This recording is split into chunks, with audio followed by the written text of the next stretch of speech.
What's up, everybody? My name is Tony Hope, and you're listening to the Hear Me Roar podcast, a sports show where I run my mouth about all things sports. And today, I am back with my co-host Noble Lewis, and we are here presenting y'all another iteration of the Hear Me Roar podcast. And if you're not familiar with my voice, you better get used to it because I am the future of sports media. Today is Monday. When this episode goes out, it's actually going to be a Tuesday.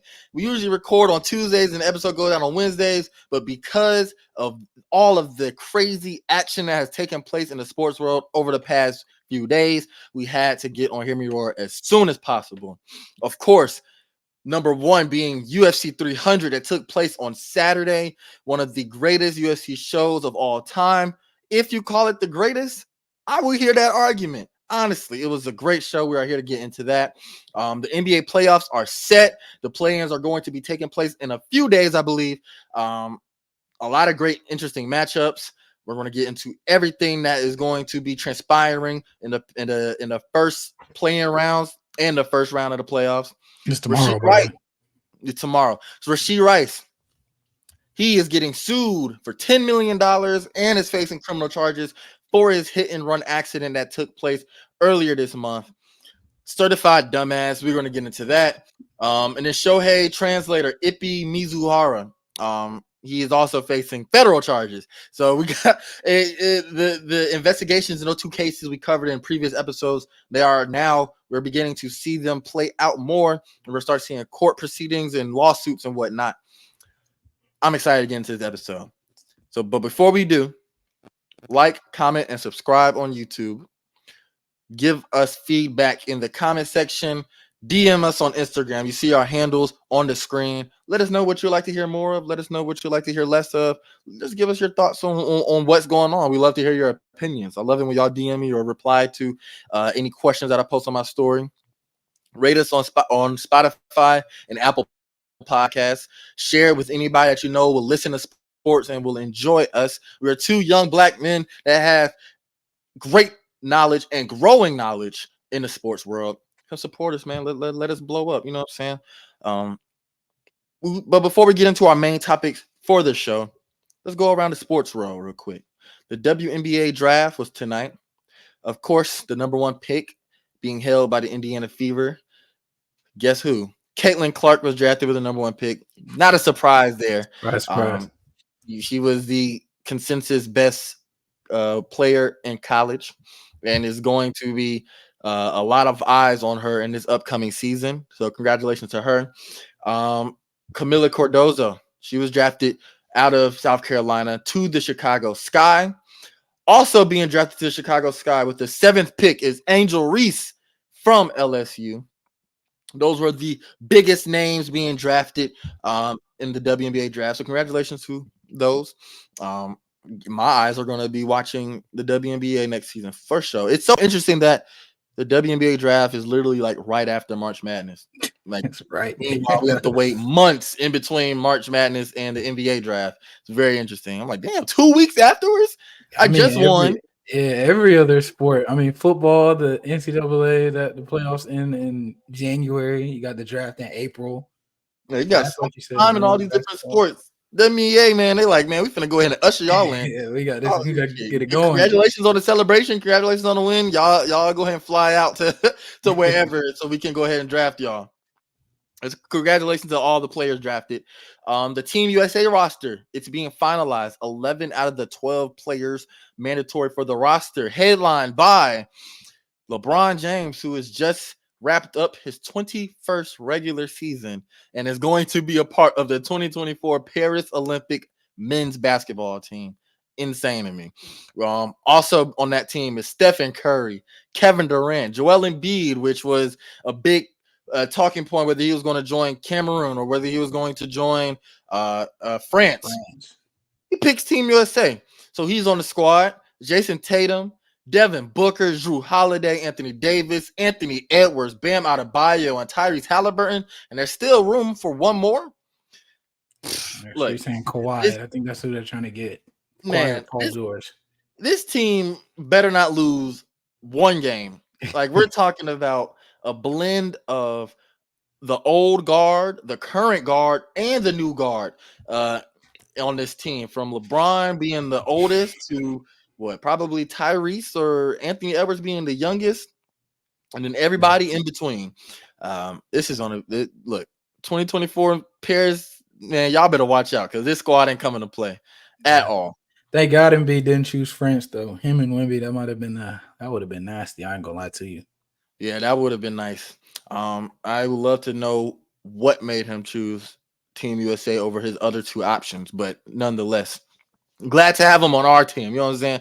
Hey, the most I always, America has its problems, especially being a black man, but when the Olympics come around, man, all these other countries, man, what? Kiss my ass. I don't care. I'm gonna be the most patriotic American, gun toting, oil loving, cheeseburger eating goddamn person there is when these Olympics come. Sound the Eagles.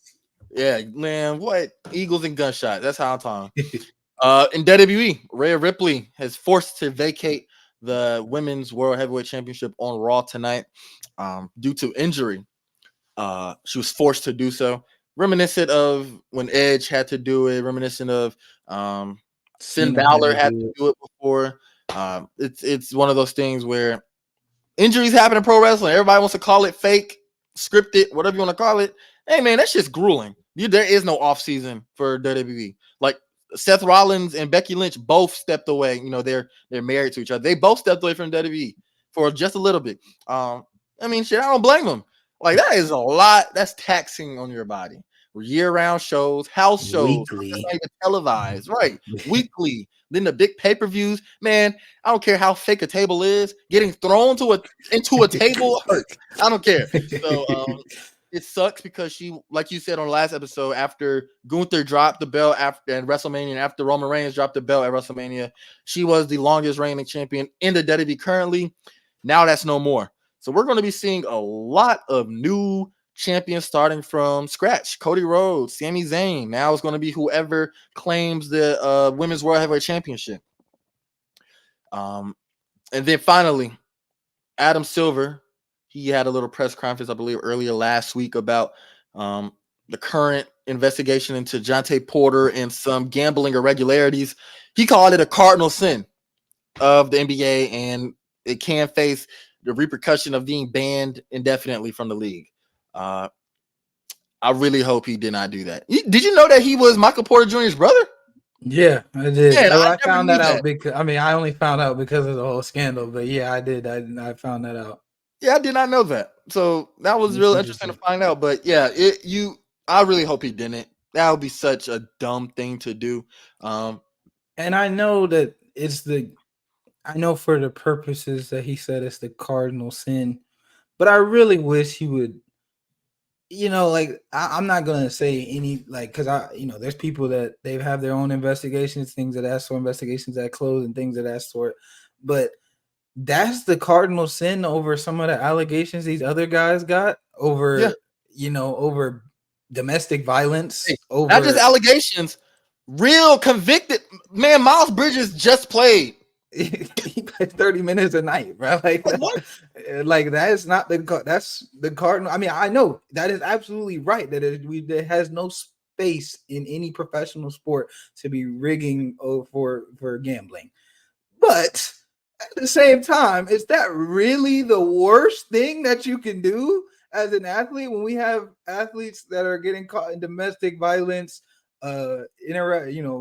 relations with minors, allegedly, things of that sort? Like, I mean, I just wish he would say that about other things, because that there's definitely worse that we've seen other players do and can do.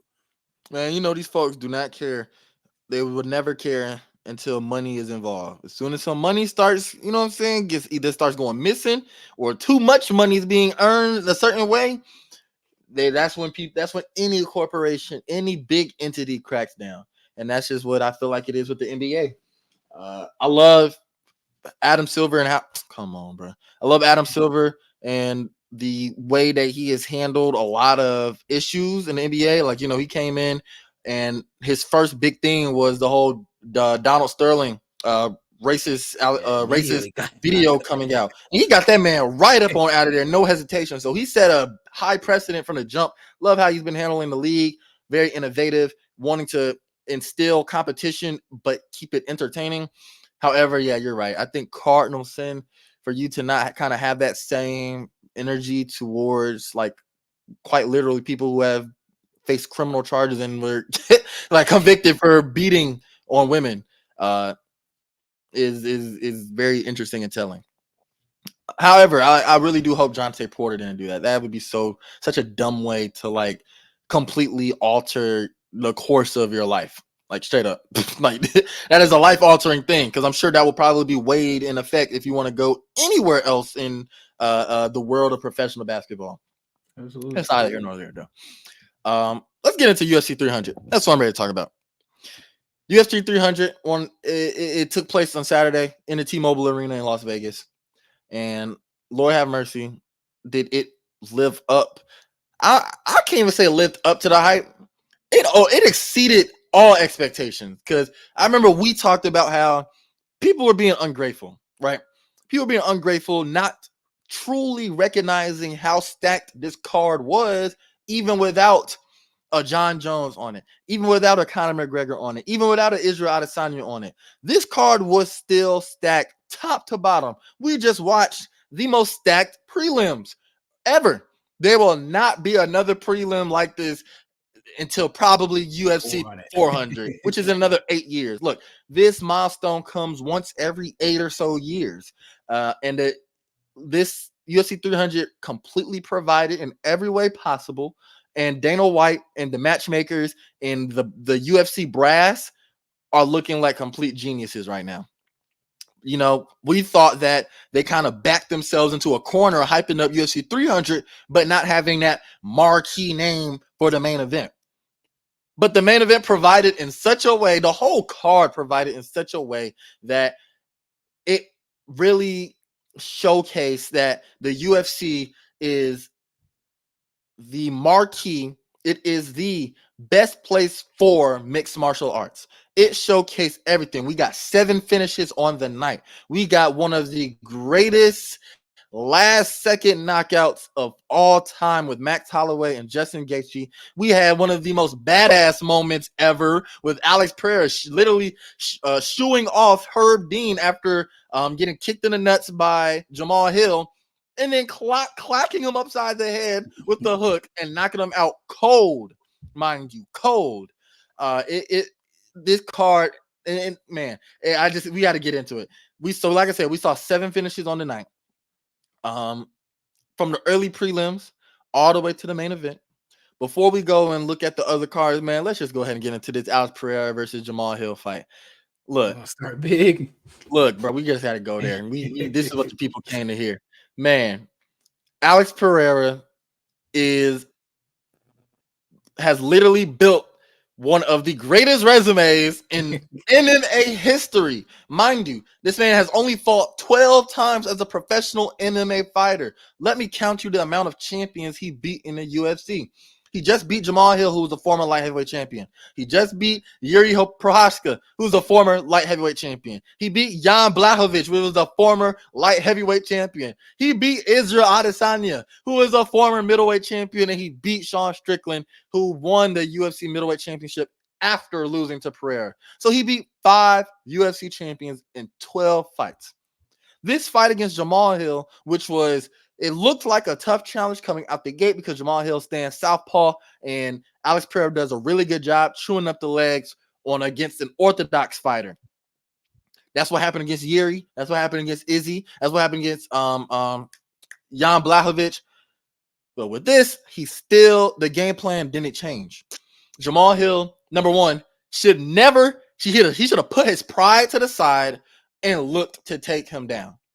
Why are you going to come out months before the fight or weeks before the fight and say, I'm going to knock this man the fuck out, his words, when you know the danger of Alex Pereira? Like, I feel like Jamahal Hill's pride got in his way, and it really prevented him from executing a fight that would favor him the most. You know what I'm saying? Entertainment wise, yeah. Pride wise, yeah, I'm sure Jamahal Hill would want to knock out a man who technically didn't beat him for the belt, right? Yeah. He was the last champion to hold it before Alex Pereira won the vacant belt. But it was dumb from an IQ perspective, from a training perspective, from a coaching perspective, to try to match up against one of the best kickboxers in the world, someone who has been kickboxing for years. And look at the way Jamahal Hill fights. He fights like a nigga on the streets. No offense. It's just the truth. And he became a champion because of it. Nothing to not taking anything away from him, you know? It's just the truth of the matter. I'll And push it a step further. I'll say I don't know if he should have took this fight and made that as his first fight off of an Achilles tear or an ACL. Achilles injury. It was Achilles. Okay, Achilles. Yeah, I don't know if this was the first fight that he should have taken off of an Achilles injury. I mean, that is one of the most devastating injuries in all of sports. And you're going to come back and fight one of the greatest kickboxers of all time at his own game in kickbox. Like you said, trying to out kickbox one of the greatest kickboxers in professional fighting. I'll take it a step further and say, I don't even know if he, from a fan perspective, I'm glad he took the fight. But from a, really, when you look down, I don't know if he should have even taken this fight because, like I said, it's just going. You're coming off a devastating injury, one of the, like I said, one of the worst injuries we've seen it take careers in all manner of sports, and you come back really fast. You have a really fast comeback. I think you came back. What was it, 10 months? When most people take like a year or so. And the first fight you do, like I understand why he would want the belt back. You had to relinquish the belt. You feel like it wasn't taken from you. It wasn't earned or anything like that. So you want to get back into it, get your chance to get it back as fast as possible. But I mean, like, it's just trying to step back into the octagon against one of the best to do it after not fighting, during this time. It's just that's very difficult. I don't know if there's anybody, even if Pereira had tore his Achilles, I would say I don't know if he should be taking this fight. If you swap the roles and Pereira tore his Achilles and he had to vacate the title and Hill won it, I would say Pereira probably shouldn't have taken the fight anyway. Even if Hill ended up winning, I would say I would still say I don't know if he should have taken the fight. Obviously, in retrospect, it was the right decision, but I still say that was very risky. It was, and the discrepancy or like the skill gap on the feet showed from the jump. Like the fight only lasted 3 minutes and like 15 seconds. So 3 minutes and 14 seconds. Sorry. And it never touched the ground. There was no clinch. There was nothing up close. Alex Pereira literally chewed away at the leg, and then he started stabbing Jamal's body with hard, solid, intentional jabs. Like these weren't shots that were, I rewatched the fight, and these weren't shots that were like barely making contact or barely touching. These were solid, flush, fully absorbing the impact shots to Jamal. And he's such a smart fighter, Alex is, on the feet. And we haven't seen him get tested on the ground yet. So, and especially with Jamahal Hill coming out and saying that he's going to want to knock him out. Alex Pereira had a point to prove. He had a point to prove on the feet. And he started establishing the calf kick.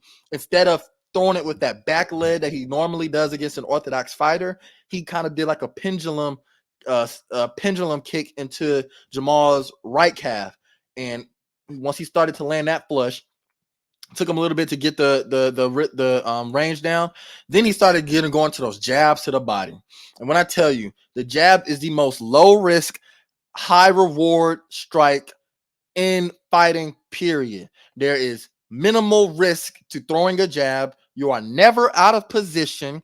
It can do massive damage, especially with those small 4-ounce gloves that they wear. It feels like someone is literally, if it's to your face, it's like somebody's bashing your head in. And if it's to your body, it feels like someone is literally stabbing you.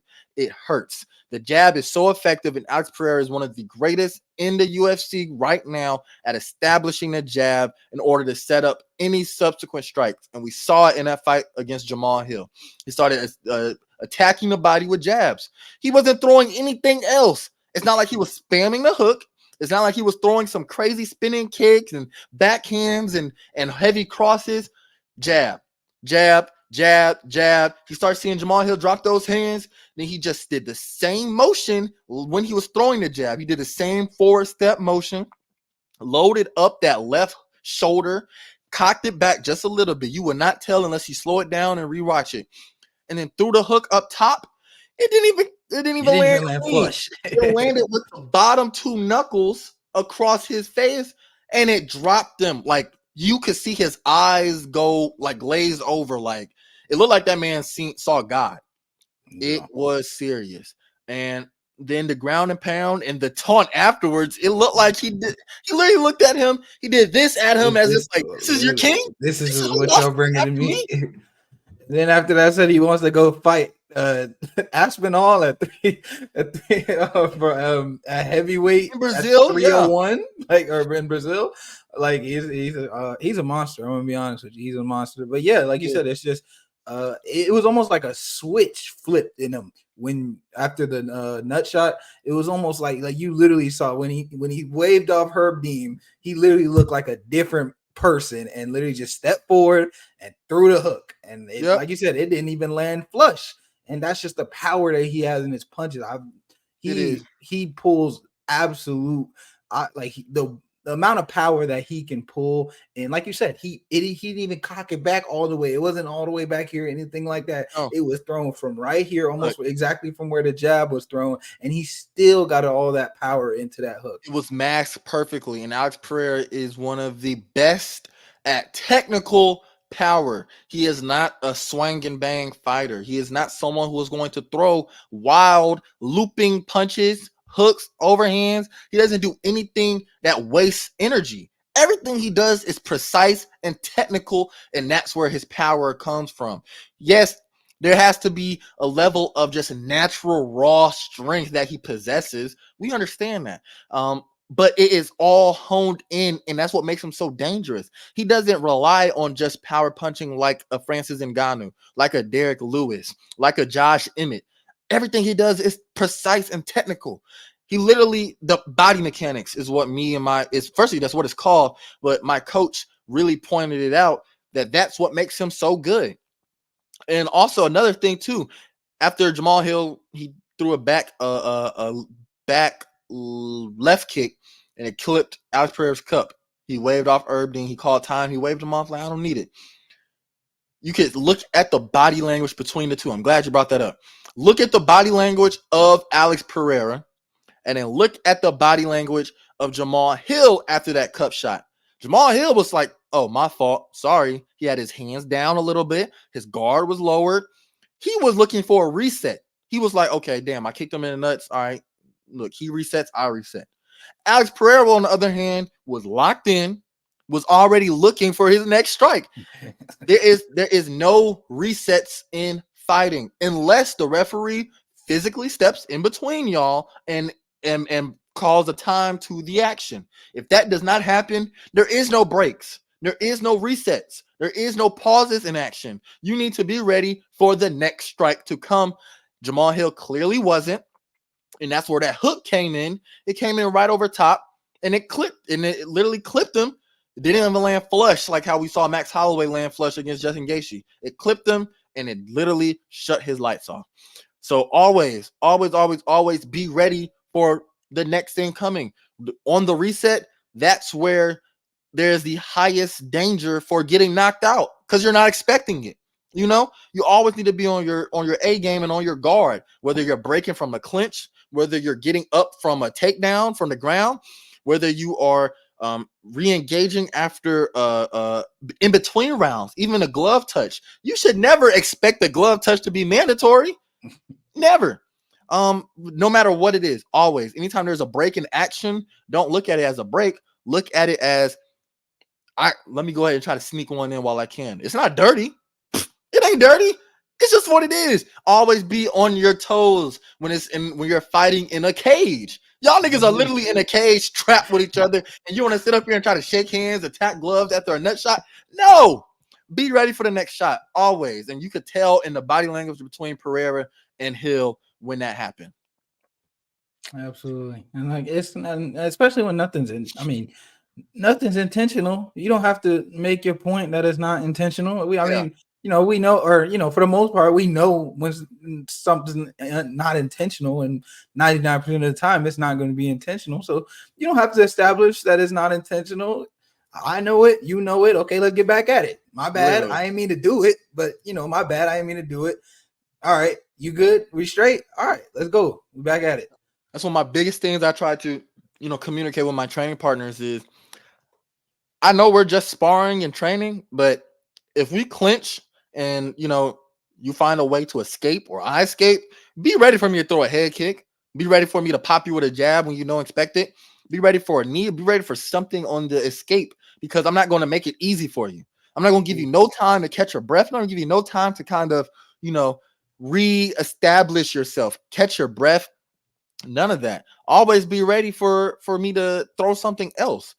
That's what it is. It's just what it is. You I love never seeing escape strikes. I mean, as soon as like if you get out the even if you even if you defend a takedown, I love seeing immediately striking after that because it's applying pressure when they least expect it. Yep. Yeah, I'm trying to get back up to my feet and you're throwing an uppercut at me. Do you know how like that will throw somebody off? Like, bro, you can't throw kicks if you're a grounded deployment or whatever, but I could show as hell throw a uppercut when you're on the way back up.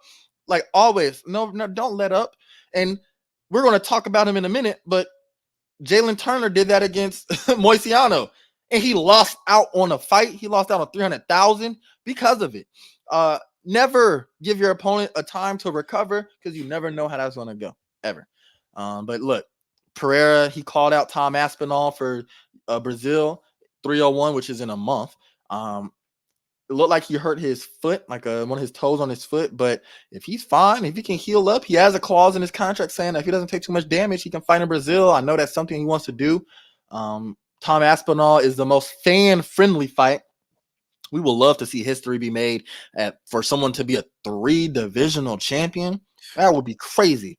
He weighed 235 on fight night. So he can definitely walk around heavy. Like we can break into that later in another episode. But I do think shit changes if he goes up to heavyweight.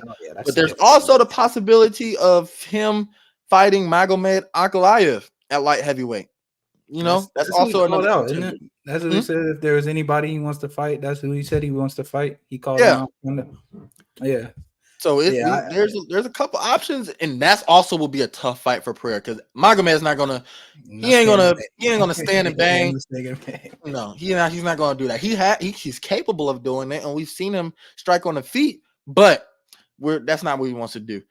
He's definitely gonna want to take down Alex Pereira and ground him out that way. And speaking of, why haven't we seen a fighter do that to him? Why does everybody want to strike with a former 2-division glory kickboxing champion? I don't know if it's pride or what, but everybody. I mean, I understand with somebody like Yuri. That's not really. He's not a wrestler, but it's still like no clinch, no nothing. Like come on, man. Like y'all are really you're playing into his hand. Yeah. For me right now, if I without any hesitation stepped into the world of MMA right now, why would you, as a wrestler, as someone who has wrestling experience, want to strike with me? That just doesn't add up for you. Like that would be just stupid. Or if you're a grappler, why would you want to strike with me? Why would you want to strike with a striker? Like, of course, you got to stand up striker. So, I mean, yeah, have your hands right, have your legs, you know what I'm saying? Yeah. But work to take the fight to the ground. That is your game plan. And no one has done that against Alex Pereira, where they have sought out to do that. Like that was their mission. That was their intent from the jump. We have seen him on the ground with Izzy, but we haven't really seen someone go out and attack that and be like, this is what we're going to make you show your black belt in jiu-jitsu. Nobody has done that. And it's so confusing as to why these pro high level former champions haven't done that. Yeah. I mean, look at Weili versus Yan Xiaonan. I mean, I know we're going to get into it in a second, but she took that fight to the ground because she outclassed her so heavily in wrestling. Like it wasn't even close. And she literally choked her out at the start of that fight. But I mean, she got touched up a little bit when they were on their feet. So she said, okay, we're going to take it to the ground. And when she took it to the ground, she had control the whole time. It was that was a great fight. That was a co-main event. That was the first UFC championship fight, between two Chinese fighters. It was fun to watch. Zhang Weili, she retained her belt, defended it, and she was the first fighter, I believe, to win and defend her belt 2 separate times. So that's very impressive. Shout out to her, the best women's female fighter out right now.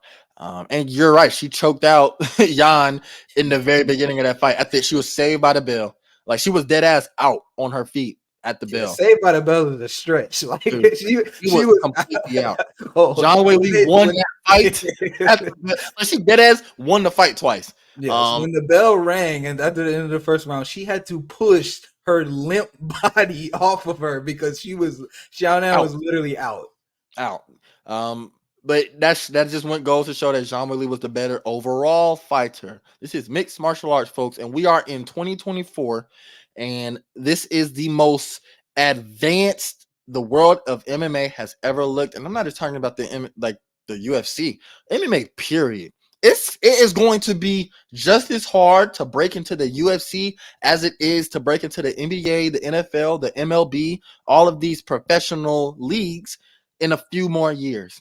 You cannot be a one-sided fighter and think that you're going to have success at a high level. And that's not to say Yan Xiaonan is a one-sided fighter or anybody. This is just to say that Zhang Weili is overall her ground game, her striking, no matter what the fight calls for, no matter what, she's going to take what you give her. If you are the better striker during that night, which was what Yan was, I think she was. Yeah, exactly. I'm gonna take you down. Look, take you down. Like she was doing a great job with her striking, especially her counters. But Weili's grappling proved to make the difference of the fight, and she won 49-45 in a unanimous decision. Like that's just what it is. You are not going to have success as a fighter at a pro level. Like if you want to be championship material, you're going to have to be overall a great fighter, not just proficient in striking, not just proficient in grappling, not just proficient in judo or anything in the clinch. You're going to have to be a great overall fighter. Mixed martial artist. In mixed martial arts. So no matter how the fight goes, whether you break your hand and you're no longer able to throw punches and you're going to have to rely on your grappling, no matter if you are going against a jiu-jitsu black belt, no matter if you're going against a former kickboxing karate champion, whatever it is, you're able to handle yourself accordingly. Perfect example is look at Stephen Wonderboy Thompson, one of amazing kickboxer, an amazing karate master, hella black belts, you know what I'm saying? But that style that he fights is not championship material. It's only going to get you so far. Look at Jalen Turner. He looks like a fish out of water when he hits the ground. And against Renato Moicano, it showed, like you're not going, and if you're just, I feel like with Bo Nickel, we can talk about him in a minute as well. Bo Nickel, when he goes against one of these killers that are great on the ground and stand up, someone who matches his size and his aggression, I think it's going to show as well. You're going to have to be just as good with your striking. We're going to turn this into a kickboxing match or a boxing match. Yeah, Calvin Kattar, he got totally outclassed. Calvin Kattar is another great example. He got completely shut down. What, he had like 4-6 strikes thrown in the whole match. Like it was, Aljamain Sterling neutralized all that shit. Yeah, he was not coming to play around in this new division. He knows Calvin Kattar. Calvin Kattar is always a burgeoning contender. He has some great hands. That man got power in his hands too. He's a boxing background. But why would I, Aljamain Sterling, want to box with a boxer? Exactly. Why would I play into your strength? I'm just gonna. He took him to the ground, and I don't think he held a second in control. Like he was literally, Aljamain completely dominated him on the ground. And there's going to be nights where that calls for it. We all love these as fans. We all love to watch these wars where they're gonna fight to the very finish, right? Holloway versus Gaethje. Yeah, but sometimes it's like, man, I'm here to win a title.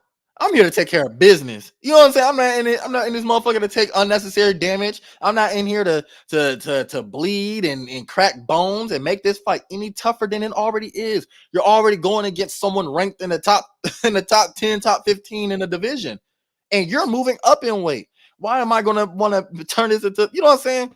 And screw the bonus. I want to win. You know what I'm saying? And I think that's what Aljamain Sterling was thinking, and it showed. Like you said, complete outclass Calvin Kattar. That's another example of a one-sided fighter going against someone who is all around spectacular. Yeah, I think he also, when you got to think of kind of like in kind of a little bit of momentum. He's coming off of losing to Sean O'Malley. He beat Peter Yan, but it was it was because of the knee. So for a momentum the rematch, perspective. he beat Peter Yan firmly in the rematch. I'll give him his credit on that.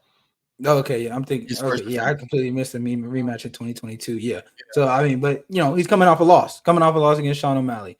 He's going. He went I up a can- weight. He went up a weight, and you're going up a weight. Those punches get heavier. Those hits get heavier. So why would I play into your boxing strength when I can dominate you on the ground? And that's exactly what he did.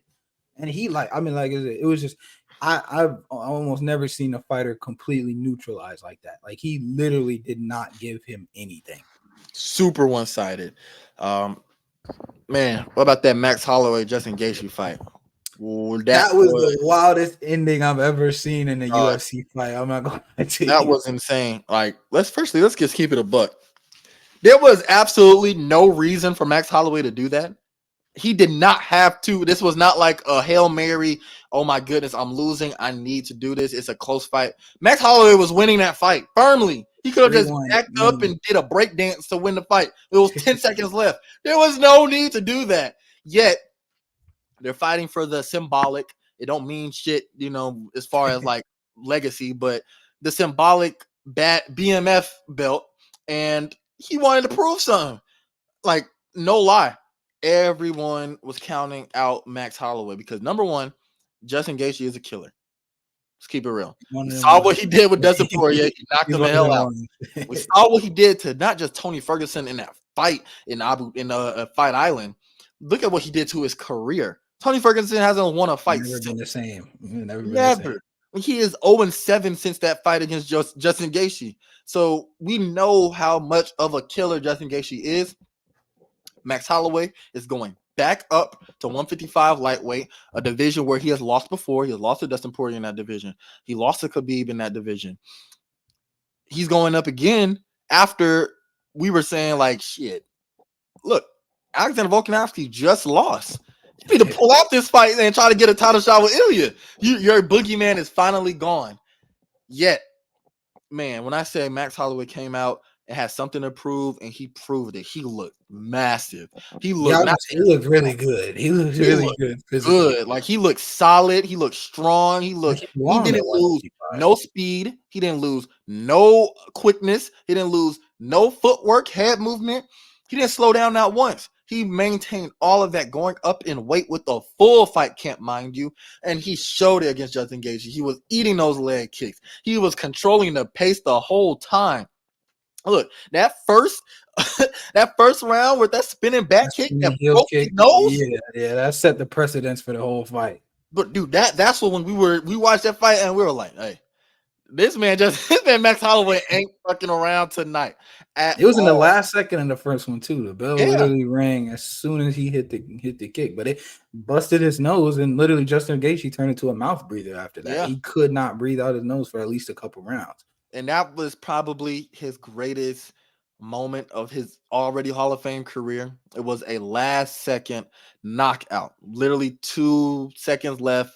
Justin Gaethje's body hit the mat with 1 second remaining, flatlined. Not like oh shit, he's stunned, he's wobbled. Dude, he flatlined face first into the mat. Man, it was like it was like a holy shit, what the hell just happened moment. Like, you can hear the commentary with John Anik and Joe Rogan. Joe Rogan was going nuts.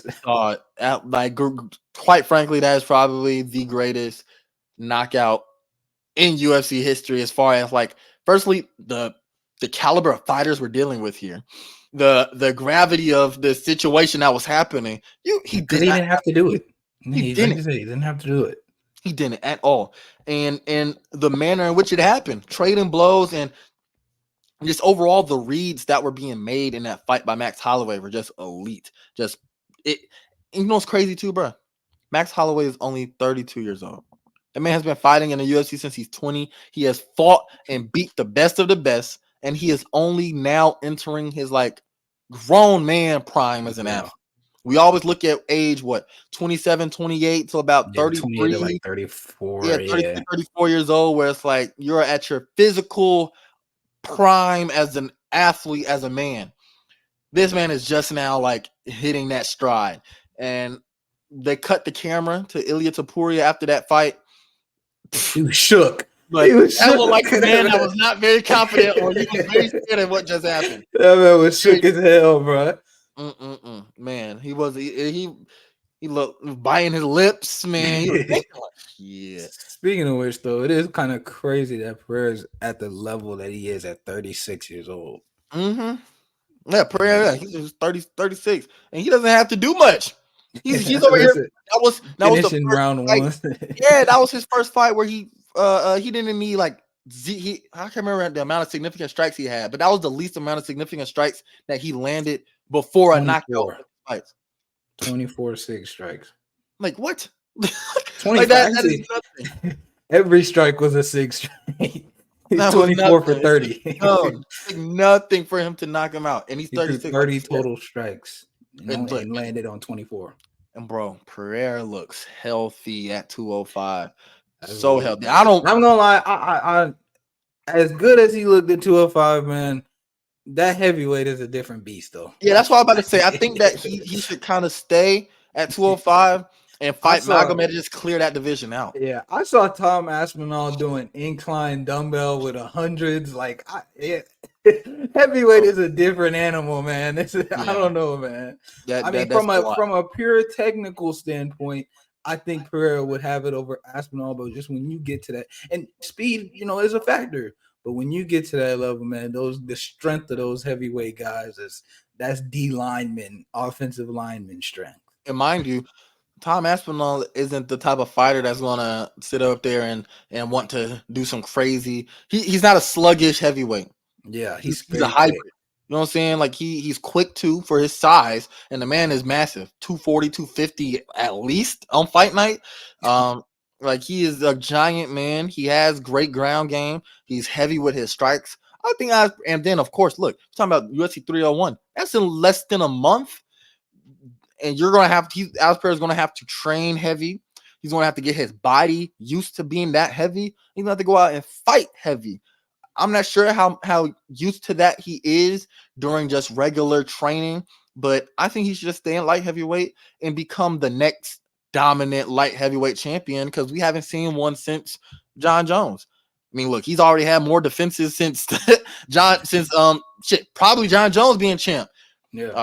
Yuri had to vacate. Jan Blachowicz. I'm sorry, we're sleeping on Jan Blachowicz. So I think he should just stay in light heavyweight and just become the next dominant champ. Yeah, absolutely. Because heavyweight's just, man, it's just different. It's different. When I saw Tom Aspinall doing dumbbell presses with hundreds, and he was just repping them bitches out too, I was like, yeah, I don't know. The heavyweight strength is different. Hey, my coach said, how would it look with John Jones and Alex Pereira? And that's the final boss. That will be a final boss fight for those two to fight. And I think John Jones would kill him. Like, all respect to and Alex Pereira is my favorite fighter in the I don't say NBA, in the UFC right now. I have studied him religiously. I enjoy watching him fight. I bet on him to win every fight that he's had since joining the UFC.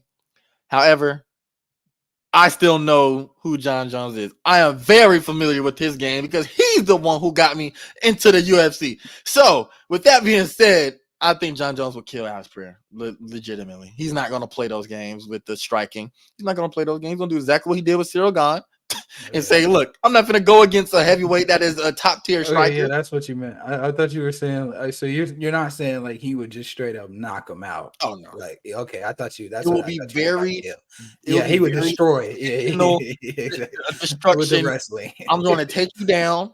I'm going to either submit you or I'm going to demolish you with elbows and strikes and ground and pound. I think that's what it'd be. But no matter what, it'd be fun to see. Like, just from these are the fantasy matchups that I like to see. This is what I want to see. There's a lot of different things that Alex Pereira can do at heavyweight or light heavyweight still. But yeah, Arman Sarkisian, he beat Charles Oliveira in a decision. Look, the amount of submission. That one judge that had it 2-1 Charles, I didn't agree. Like the fact that it was split decision was very crazy to me. I didn't Nah, have that. That was, I thought it was very clearly 29-28 Armand. me too. He did a great job with submission defense. Charles Oliveira, who is a proficient finisher, mind you, he has the most finishes in UFC history, the most submission finishes in UFC history as well, I believe. Armand, number one, had never faced a submission attempt on a UFC roster before going into that fight. Really? That shit changed entering just in the first round of the fight. He did a great job. So shouts out to him. That was definitely his toughest challenge. And Armand, he is a contender. He is next up. I thought that was going to be his toughest test, and I thought it was going to go similarly to Dustin Poirier versus Benoit Saint-Denis as far as the old guard is just going to show that they're still on the top of their game, and Armand was going to be just outwitted, outclassed by Charles. That was not the case. Armand did a great job at keeping Oliveira on his back. We know that he's very proficient at finishing off his back. But at the end of the day, optically, if you're on your back, you're losing the fight. Straight up. You never want to just willingly be on your back. This is not jiu-jitsu. This is mixed martial arts. So if you're on your back, you're losing the fight. Straight up. So yeah, and I mean, he escaped one of the he escaped one of the tightest chokes I've ever. Like that guillotine was in very tight in that first round, and he got out of that. And even in that third round, towards the end, that late submission attempt from Oliveira. If it was a 5-round fight, it might have looked a little different. I don't know, but Oliveira was getting pretty messed up. From the face wise, because Armand had a very good ground and pound. But elbows, boy.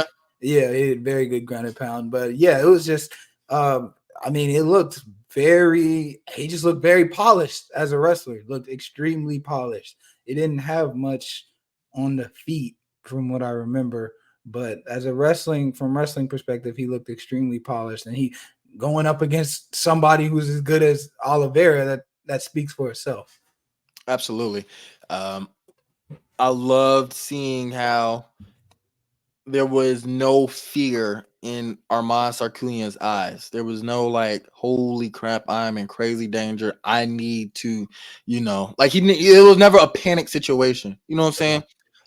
So I appreciated seeing that out of him, and this definitely propels him up in the rankings in lightweight.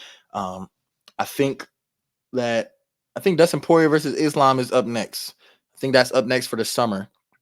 However, Sarkisian right now, he's right behind him. Look, whoever wins from that, that's going to be his next challenge. Yeah, because look, Justin Gaethje just got knocked out flat. He's gonna be out for a little minute. He's not fighting for a while, and he's not in championship contention no more. And I know it was in I don't want to call it exhibition because it counts, but it was in a symbolic fight.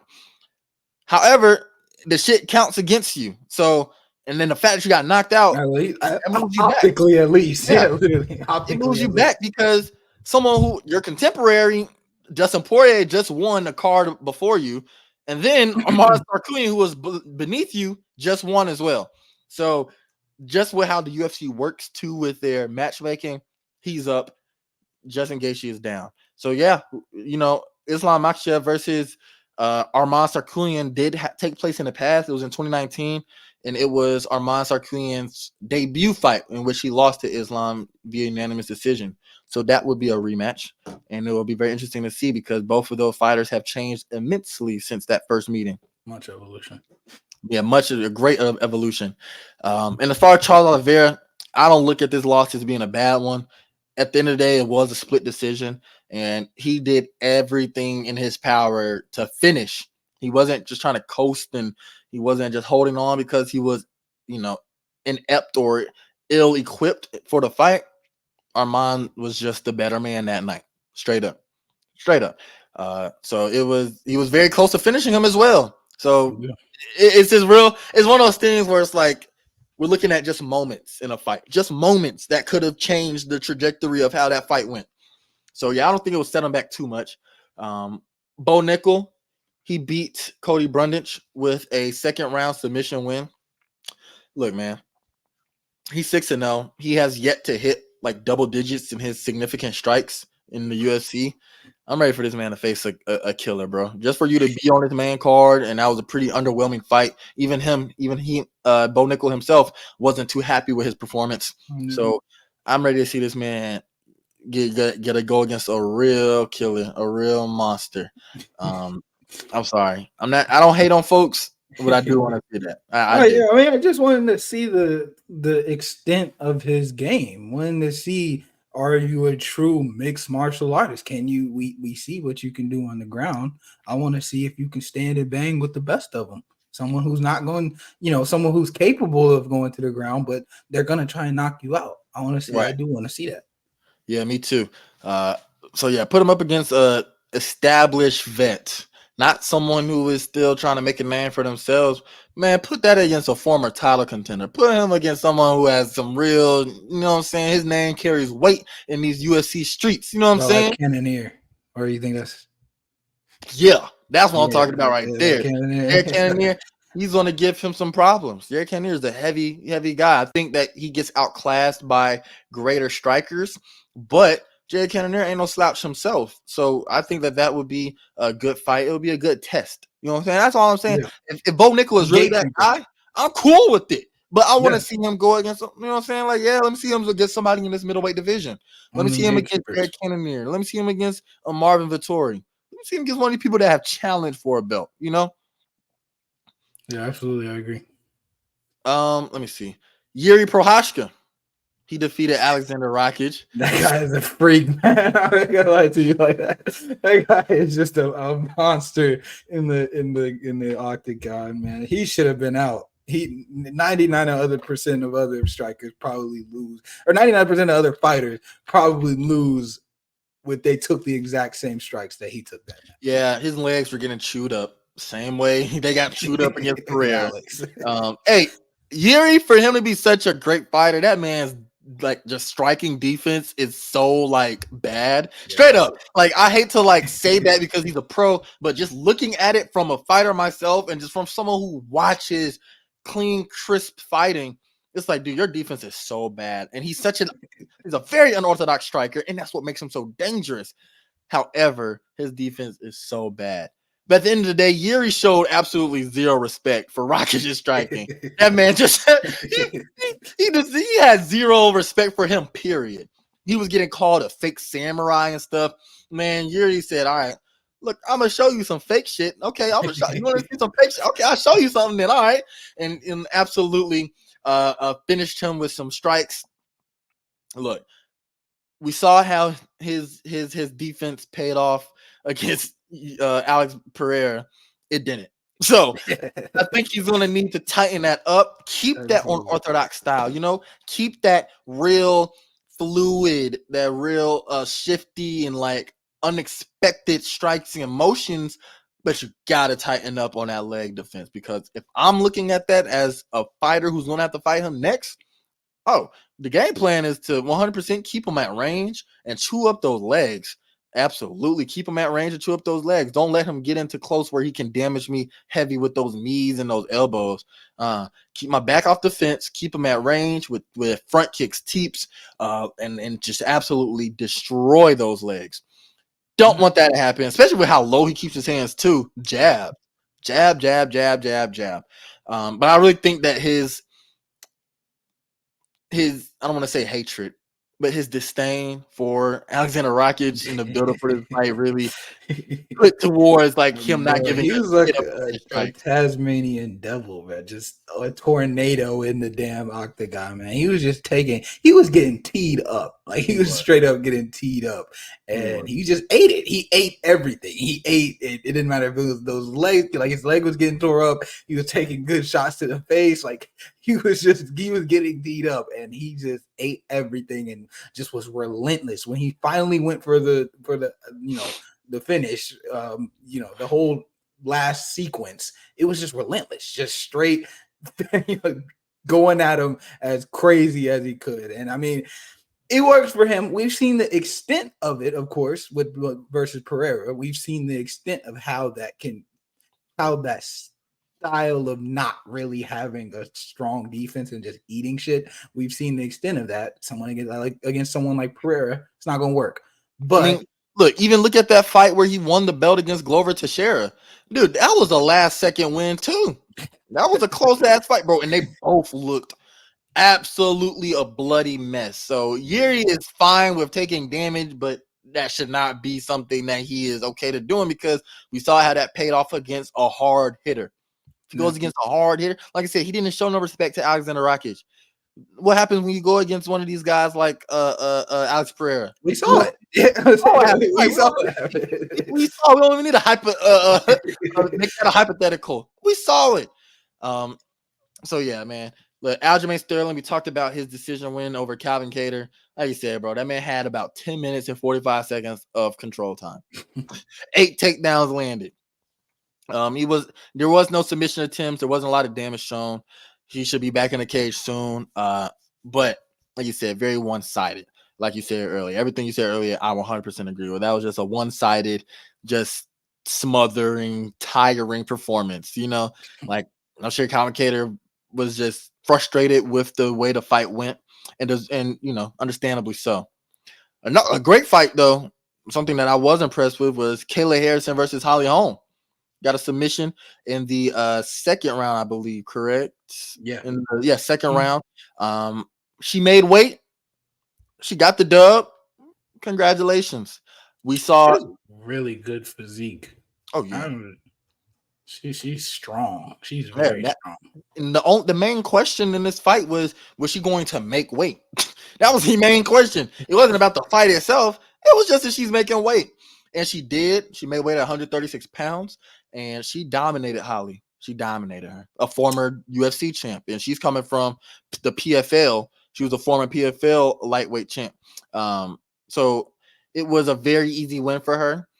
Amanda Nunes was kind of teasing a little comeback. Hey, if Amanda Nunes comes back and defeats Kayla Harrison, there is absolutely no discussion and who's the greatest.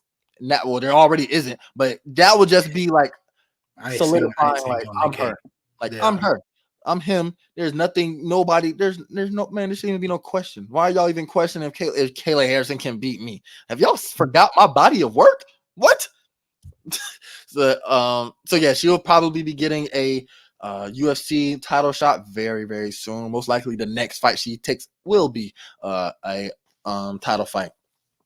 Diego Lopez, he beat Sodiq Yusuff. It was a very dominant performance by him. He made a statement. That was a first round finish via ground strikes.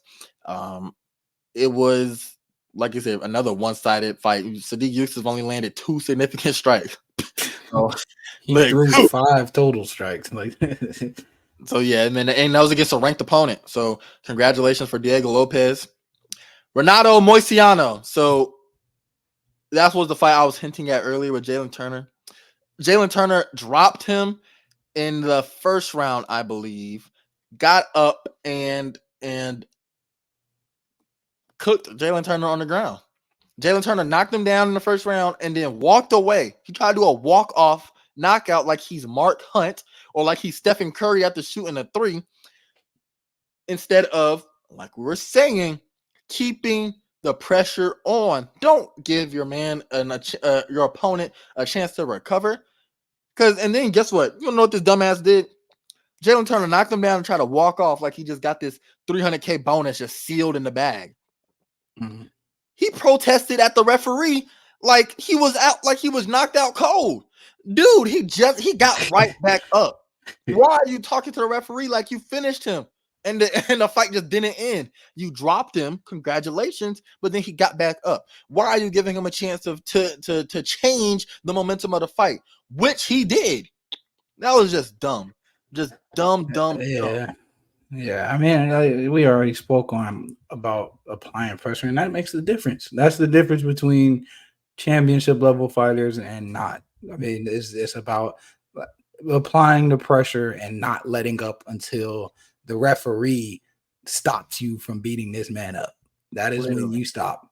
Man, you gotta always have that mentality, man. It's a killer be killed mentality. Like, look, we see, and this is in all professional sports, but most specifically fighting. I mean, look at the NFL. What is one of our biggest gripes? What is one of your biggest gripes with Kyle Shanahan? He doesn't keep his foot on folks' necks. How did we lose a Super Bowl against the Patriots? We didn't keep our foot on the gas and play to the league or the lead that we had. Run the ball, stay aggressive, but just do it smartly running the ball. Always stay aggressive in a game because you never know how shit can change. We see, like in the NBA, there was once a time where a 20-point lead was like, oh, you won this game. That's game. Now it's still like, dude, we're down 20. We still got a chance. I'm in my huddle. We still got a chance. All we need is a good, we just need a good couple of runs, and we're back down to a single point score. 4 possessions, literally 4 possessions, and now it's a single digit game. Like it doesn't take much. So why would it be any different in fighting where any man has a puncher's chance? Anyone has a puncher's chance. You can get clipped and you can get dropped after you are winning a whole fight. There is compilations all on YouTube about MMA comebacks. Before they literally showed it in the presentation was Silva versus Chael Sonnen. Yeah, Chael Sonnen, where he got that 5th round submission when he was losing the whole fight. The whole fight. Look, we saw Alex Pereira versus Israel Adesanya. Pereira was losing that whole fight. Kamaru Usman versus Leon Edwards. Leon Edwards was losing whole fight. That's probably the greatest example of it. But you always smartly and intentionally keep your foot on the gas, keep your foot on the neck. Don't let up. Don't lose focus. One of my biggest things, and I'm working on breaking it. It's so weird, but I always seem to get hurt or I always seem to get caught with something in training on the last round of class in the final 15 or so seconds. It's always in those last couple of seconds where I get a busted lip or I get kicked hard or I get a strike that would have knocked me out or would have dropped me if it was fully, intentional. Thank God I have good training partners that know how to pull back from their strikes, but every now and again, it's the last strike.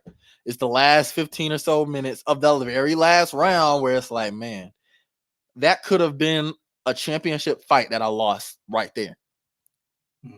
That's what it could have been because I slacked, because I got lazy, because I was ready for the round to end, because I thought I was, you know what I'm saying? No matter what, you always got to stay focused and on the main mission, which is winning, straight up. First, getting the finish. And when you're fighting, always look for the finish. And smartly, of course. Always look for the finish because that's going to force you to stay sharp, stay technical, stay aggressive. Never look to just win. Never look to just play to, oh, you're winning. You're winning all 5 rounds. Let's just go ahead and nail. Don't do what Max Holloway did because I was just about to say that's a little extreme. I was going to bring that up. That was the Max's don't do that. But the dude like Sean O'Malley versus Cheeto, where he was very clearly winning 4 rounds, and in that 5th round, he was still going at him. He even got tagged a little bit in the stomach, but he was still going at him in that 5th round when he didn't have to. But he did it because he kept his foot on the gas. He was looking for that finish. He was looking to put a finishing statement on it and take it out the judges' hands. You never want the judges to do it because judges are Because even if it's guaranteed, nothing's guaranteed. Like even if it's obvious that you won some rounds, you never know until they announce it. Yep, literally, and that show with Jalen Turner and Renato Moicano, sorry. And then last 2 fights, Bobby Green showcasing one of his best performances in the UFC against Jim Miller. Dude, the jab. I spoke about the jab earlier. Jab, jab, jab. With those small gloves, they will tear you up. Tear you up. It does not take a crazy spinning 720, 360 tornado kick to knock someone out or to do damage. A steady flow of jabs is the way to go. That's what I'm learning. That's what I'm mastering. And it showed in that Bobby Green versus Jim Miller fight. And then finally, easy to work off. It's so easy to build off of it. Everything comes from your jab. Everything, no matter what you want to do, whether it's leg kicks, if you want to attack the body, if you want to go for a head kick, you want to set up a head kick, or you want to set up a flying knee or anything, it's always from the jab. The jab is what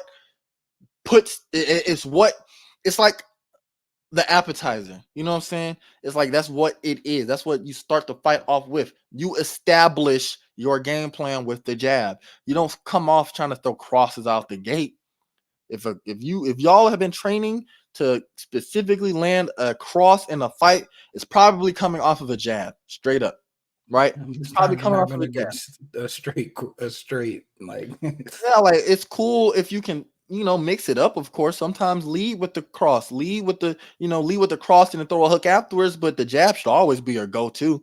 If you're tired, if you're hurt, if you're drained, if you're, you know what I'm saying, if you're having frustrations landing your big shots, your jab is always going to be there. Yeah, and Always. it can help you gauge the distance. It Yeah. helps you figure out, what the range is and things of that sort. So Zero it's energy. literally, it's just, and like you said, low risk. When you throw a jab, unless you're throwing a terrible jab where you're leaving You're your really chin swinging. over, Oh, yeah, yeah. exactly.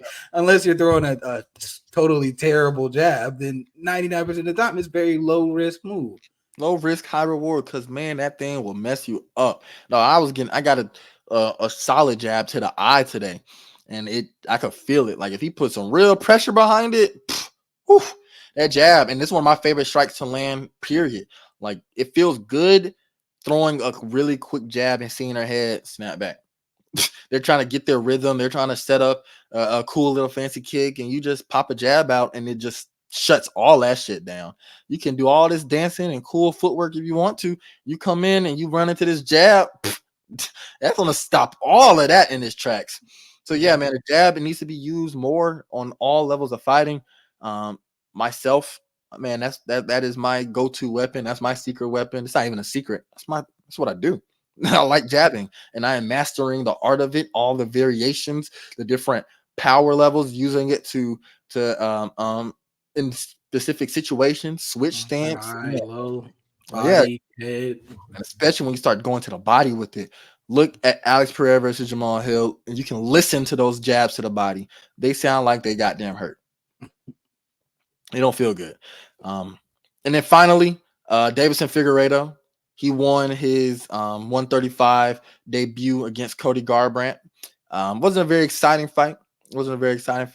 But it was a good win.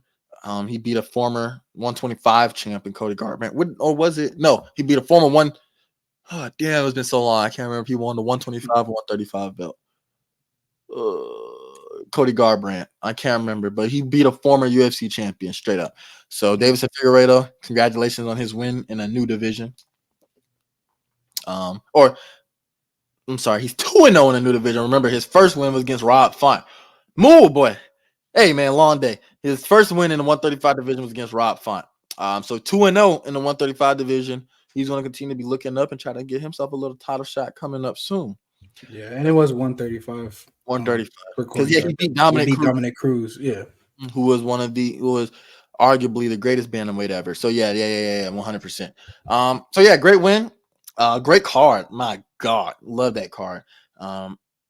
Definitely rewatchable. That is a UFC card that appeals to all demographics, whether you are a hardcore fan, whether you are a casual fan, or whether you are someone who is brand new to the sport. Like if you brought somebody to watch the fights with you who have never watched MMA ever, you probably just turned them into a fan, or you turned them into someone who wants to at least keep up with it. That was amazing. And it's rewatchable from the first fight all the way to the last. And every single fight is worth going back and checking out on whatever device you have, whatever method. It is worth it. Trust me, 100%. Absolutely, I agree. We were very fortunate to receive the night of fights that we got, because like you said, it lived up to the hype and more. It was entertaining top to bottom. I mean, I checked in at literally a random point almost, and it immediately had me hooked. So it was just very, very great night of fighting. Absolutely. Now, after that long but very informative segment of the UFC 300, we're transitioning into the NBA playoffs. They are set, and we are locked and loaded and ready to go with the NBA play-in. Let's start with some of these matchups. Starting off in the Western Conference, In the 9th and 10th seed play-in game, we will be seeing the Sacramento Kings go against the Golden State Warriors. The Golden State Warriors will be playing on the road against the Kings in Sacramento. And in the 7th and 8th seed in the Western Conference, it will be the Los Angeles Lakers playing on the road against the New Orleans Pelicans, the same team that they have spanked all year long. It's the Pelicans don't seem to be a confident team against the Lakers. They Like don't match just up literally well at this last game, LeBron was just clowning, all. clowning, straight clowning on the Pelicans. And it's so weird. They had their number in the play-in tournament.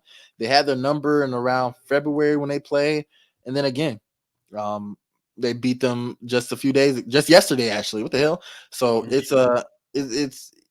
I think we're going to see the Lakers win and move up to the 7th seed, and I think we're going to see the Warriors win and then play the Pelicans for that 8th seed. I agree with the Lakers. I'm even as a Warriors fan, man. I don't know if I can say with full confidence that they beat the Kings. First off, the Kings had it was a slow, but a very apparent descent. I know Kevin Herter got injured and Malik was in and out, but it was just, I mean, at one point they were like the 4 seed, and then they just fell to 6, and they were at 6 for a little while, and now they fell all the way to 9. I mean, it was just that would be one of the bigger things, is that their momentum is in the complete wrong direction. They're trending downwards while the Warriors are kind of trending upwards right now. And I think, I will pick the Warriors. I do say Warriors over the Kings, but it's just kind of at that point where I can't count out Steph. I can't At count out all. Steph and Draymond and Clay and any of those guys. Just what they've done in this league. Even in 2022, when everybody thought the dynasty was over, them going out and winning a championship, I can't count them out. So I'm gonna have to go. Even though it's a rematch of last year, I'm gonna say the Warriors' pedigree it trumps the Kings. I do as well. Like the Kings have definitely flailed and have fallen into the basement of a very tough Western Conference, mind you, but still fell down after a great year last year.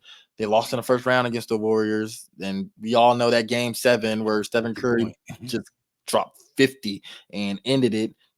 Firstly, it's gonna be interesting to see. I think the wild card is gonna be Draymond because of his antics. But I think that if he can keep it under control, look, the Warriors are 26-12 finishing the season.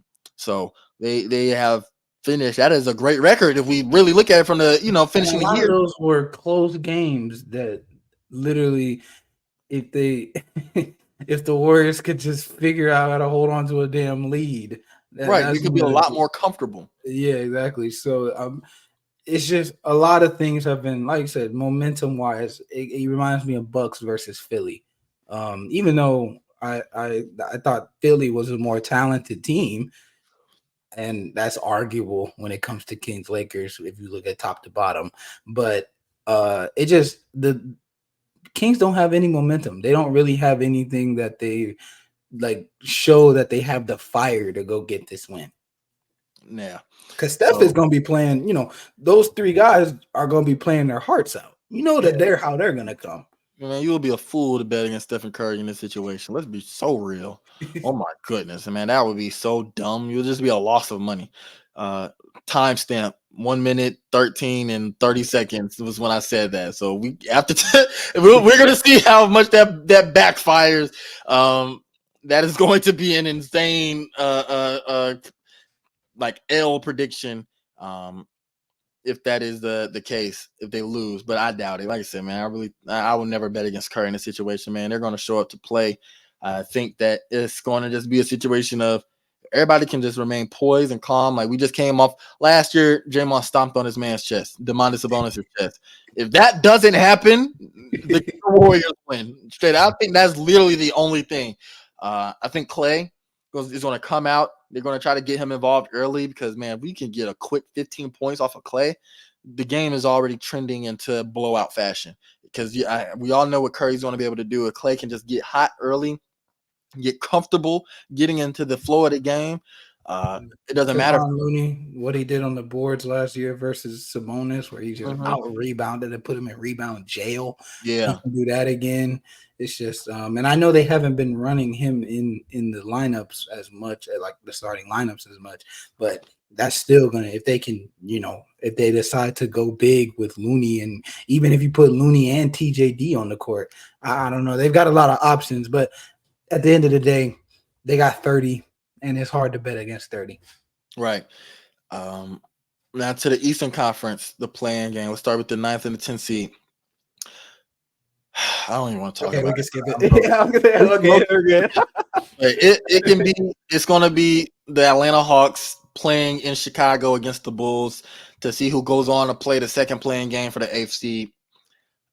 We're both full of injuries, both trash teams. I could really care less about this. I honestly, I genuinely mean this. I do not care if we make the playoffs. I low-key don't want to, because I want to see the best teams play. And I have to watch 4 games of the Celtics versus the Bulls or the Celtics versus the Hawks. I'm good off that. We will be watching highlights. We'll be watching. We'll be checking in on the box score on the NBA app. And not be watching that game. So I could really care less. Prediction: I don't give a fuck. How about that? The 7th and the 8th seed, though, that is an interesting matchup. The Miami Heat will be playing in Philly against the 76ers. 76ers started off the year very strong. Then Embiid gets hurt, and they fall all the way down to the 7th seed. We wondered how they were gonna try and tread the waters without Embiid, and they sank. Could not. No. They fell right to the bottom. Man, somebody dropped a big ass boulder on that ship, and they just plummeted to the sea. They could not. They slumped all the way down to the 7th seed, but they still do have the reigning MVP on their team. Definitely not winning it again, but still MVP caliber. In his time back on the floor since returning from his injury, he has looked very well. The Sixers are 29-7 in the games that both Embiid and Maxey played in. That is a very good and formidable 1-2 punch right there. I think that the Heat, who have not looked like anything resembling themselves this entire year, are going to lose this game. I think the Sixers are going to be a team that you're not going to want to match up against in the playoffs. Like, it's just their record doesn't indicate the type of team they are. You know what I'm saying? Not at all. And especially, we all know the Embiid injury and what that did to their record. So not at all. They're not. Now, I'm going to be honest. Whatever team loses this has a 95% chance, 99% chance of beating the Heat or beating the Hawks or the Bulls. But so I think it'll probably, even if the other team wins, I think it's still going to be both of those teams in the actual playoffs. Of course, anything can happen, but realistically, it's probably going to be Heat and 76ers both end up making the playoffs. But the matchups can change, though. You can have, even though the Sixers are the 7th seed, if they lose, they beat the Hawks or the Heat, or Hawks and the Bulls, they would be the 8th seed. So they would be going up either against the Knicks or the Celtics. Would you want to? Would you want to go against that Celtics team? No. I want to save that for the conference finals. I do not want to do that in the first round. Yeah, so looking at that Knicks team and the injuries that they have, I would be, this is a very important game, because that difference between going against the Celtics, who have the best record in the NBA by far, and going up against the Knicks team, who, even though Jalen Brunson has been playing out of his damn mind, he's been on an absolute heater, all NBA level year. No Randall, no, you know what I'm saying? It's I would be wanting that matchup really bad over that Celtics team. I would. So that's a very important game. They need to make sure everybody needs to be on their A game, or everyone on the Heat and on the Sixers. Duncan Robinson is going to be out. So is Josh Richardson. So they are a little injury riddled. And to that point, in the West, the 7th seed plays the Nuggets and the 8th seed plays OKC. Obviously, you don't want to lose it. You don't want to put your fate in the second game. But if I'm looking at it, I would probably, and for the Lakers especially, Nick Wright said this, and it sounded crazy at first, but I agreed with him after he explained it. He said, I would want to face the Nuggets early, because if you assume that they are going to be making the conference finals, if you assume that they are the team to beat, they will be the ones to duke it out for the West. Would you want to play them in the conference finals when you're going to be already have played all of those playoff games, or would you want to play them fresh? That is a very interesting point. I think number one, the West is so competitive and so tough that you are kind of screwed if you get messed up regardless. Because the Thunder, yeah, they are the number one seed and they're young and all of this, but man, they have been playing great basketball all year. Got the one seed in a very Yeah, tough division. and then yeah, that's what I'm saying. Like they won out in that division or in that conference, and then the Nuggets. That's a very interesting question. Do you want to let them build this momentum? We saw what they like the way that they dispatched the Lakers, and that was when the Lakers were getting great games out of AD. That was when the Lakers were getting great games out of LeBron, and they still were able Rui Hachimura, like they were still able to just light work sweep them. Sweep them. You want to really do that again in the conference finals, or like you said, like Nick Wright said, play them early, test them, test their metal, try to punch them in the mouth early, get the first strike going. You know what I'm saying, and make it a dog fight from the jump. Yeah. We saw how these referees have been calling these NBA games. Look, go out there and make a point in this game one. Set a statement. Little tidbit on that. I actually tweeted out earlier. This was the fewest free throw attempts from a league average standpoint, like per team. It was only 21.7 per team. That's the fewest in NBA history. Good. I love it. Let's see some real hoops. See some real. I don't want to see. Yes, the foul line is very important, and all great players, legendary players, have benefited from it, 100%. But I would like, especially when the playoffs come down, I want to see how good your defense really is. I want to see how good your offense is. Let me see. We're going to see some of these fools. Let's see how. I don't want to see how deep your bag is. I want to see what's your go-to move.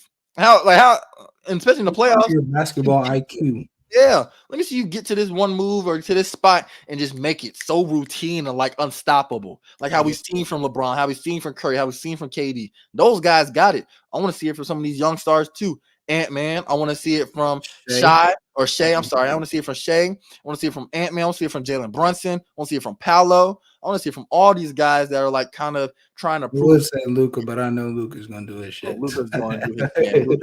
I didn't say Luka. I didn't say Jason Tatum. I didn't say there's a couple guys where it's like Evan Booker. You guys know it. Yeah, I know what they can do. I want to see some of this fresh, this new blood. To that point, though, it's this is kind of different, but it was the best free throw shooting season in NBA history. Most free throw percentage, highest free throw percentage was 78. So it's interesting that that's becoming a more of an emphasis, even though the fouls are low. They're making the ones that they get. They're not. Most people aren't leaving those points on the board, which is going to put a bigger emphasis and bigger importance on the free throw line. It's already was super important because you're just giving up points at the line. Yeah. But now with the fouls being called at a lower rate, with free throw line visits becoming more valuable, can't afford to leave those on the table. We're going to look back on some of these games in the playoffs. I guarantee it, where it's going to be a 1 point, 2 point, 3 point difference. And like this man missing one free throw could have changed the entire complexity of this game. And it's super easy to marginalize it and simplify it to just that. But it's literally the truth. That's how some of these games can come down, especially in the playoff action, where it's like, damn, we lost by 1 point. It's so close. A pivotal game 5 where the series was already tied 2-2. Now we're going back road. There's so many different scenarios that can play off with that. But and just real quick, this is actually the best shooting season in NBA history. From an effective effective field goal percentage, highest EFG in NBA history, 4th highest 3-point percentage in NBA history, and then 14th highest in regular field goal percentage. So it was shooting is a must now. You have to be able to shoot the ball. Yeah, you will. You have to. It's very rare that we see players that can't shoot the ball and be used effectively on the court. They'll have to fit that scheme or their system perfectly in order for that to be a case where they get, valuable playing time. But some of these other playoff matchups, the Celtics will win. They will face whoever is the winner of the, I guess, whoever gets the eighth seed out of Second the playing play-in. game. Yeah, the Yeah. second playing game. We'll see the Cavs, the 4th seed Cavs play the 5th seed Magic. That's going to be I really think it's going to be a toss-up matchup. The Bucks, 3rd seed Bucks play the. They said that's going to be the first playoff series streamed on Temu. Oh yeah, man! Look, that's Magic been Cavs. I'm not gonna lie. Last time we saw that matchup was LeBron versus Dwight, and that was in the conference finals with two vastly different teams. Yeah, it's very different league at that point too. I was watching a clip with LeBron and JJ, and I saw that. They broke down the spacing back then was so ugly. It was so nasty. Like, bro, imagine sharing the court. Imagine being LeBron and sharing the court at the same time with like Drew Gooden and Anderson Varejao. That is crazy too. Big Z, so like there's no spacing at all. No spacing at all. And this man is still over here dropping 40 points in a playoff game. Like that shit is so crazy. It's like to really look back and realize how did he get those points for real? Like where are these points coming from? And then how revolutionary the Magic were as far as their spacing was concerned. No wonder they lost that or they won that series. Yeah. The Bucks, thirsty the Bucks playing against the 6th seed Pacers.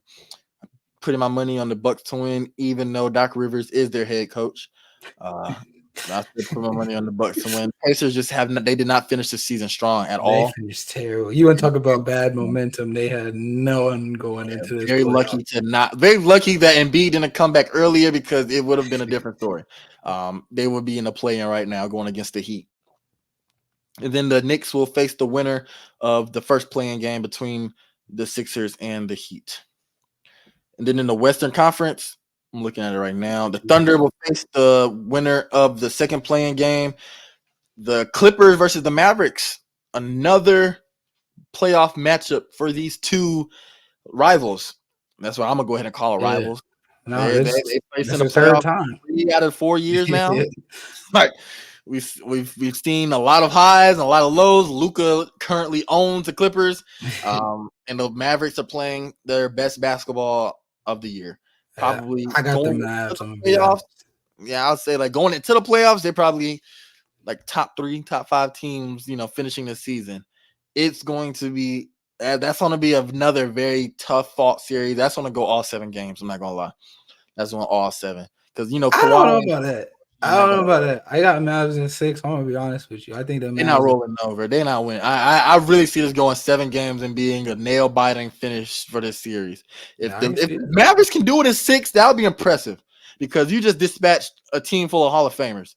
Yeah. A team full of Hall of Famers that did have some semblance of like a championship team earlier, at one like point. was it before or after the All-Star break? This was before the All-Star break. After the All-Star break, they looked terrible. Yeah, before the All-Star break. No curse. So I think it's gonna be a tough matchup. I got the Mavs winning in 7 though. I will say that. When I look at the matchups in that matchup, I don't like who is really like who are they really gonna put on Kyrie, and then. Because they're probably gonna put if they're probably gonna put Kawhi on Luka or PG on Luka and then leaves the other one to guard Kyrie. But now you have a mismatch on size. Now you're gonna have someone bigger at the 3 or the 4, Daniel Gafford or PJ Washington going up against someone who's undersized, or it might go against. That's why I think it's a bad matchup for the Clippers. I just don't know. It just commands so much when you have Luka and Kyrie on the floor together because. Like your 2 best defenders are probably going to be on them, and that's just going to be a matchup nightmare for the Clippers because from that point now you got, like I said, PJ Washington on Harden. That's going to be advantageous for PJ Washington or Daniel Gafford on Harden. Like I think it's a bad matchup for the Clippers. And by the way, Daniel Gafford has been a crazy offensive pick and roll threat, catching them lob from Luka and Kyrie. Like he is doing the most simplistic thing to a supreme level. Yeah. Then I think the biggest question is, what is it always with the Clippers? What is it always when we say with the Clippers? Can they be healthy? At least this time they're going into it healthy. At least, yeah, are they? Look, Kawhi missed the last 7 games.